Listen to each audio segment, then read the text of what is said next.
তোমার যে সঙ্গী তোমার নামাজের কথা বলে না, আখিরাতের কথা বলে না, একটা বার যে তোমাকে আল্লাহর বন্দেগীর কথা শোনায় না, কসম বন্ধু, ছেলেরা একটা ছেলে হইলেও আমার কথা মনে রাখো, একজন হলেও আমার কথা শুনো, মনে রাখো বাপ, ওইটা বন্ধু না, ওইটা বন্ধু না যে তোমার উলঙ্গ ছবি দেখায়, যে তার মোবাইলের অশ্লীল ছবি, কোন নারীর সাথে কোন নষ্টামি করছে, কোন মাইয়ার সাথে কোন অসভ্যতা করছে, এটা যে তোমার গল্প শোনায় অথবা ছবি দেখায়, এটা বন্ধু না, এটা ইবলিস, এটা শয়তান ছাড়া আর কিছু না, এটা জানোয়ার, এটা কুত্তা ছাড়া আর কিছু না, কুত্তা ছাড়া আর কিছু না, এটা শুয়োর ছাড়া আর কিছু না,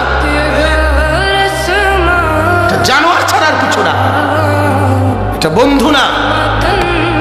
বন্ধু কিভাবে বন্ধুর এত বড় ক্ষতি করে? কথা বলেন না কেন?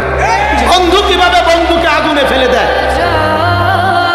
কথা বলেন, এ কেমন বন্ধু, এ কেমন দোস্ত, এ কেমন ফ্রেন্ড, যে ফ্রেন্ড তোমাকে জাহান্নাম শিখাইতেছে, আগুনে জ্বালার জন্য তোমারে রেডি করাই দিতেছে,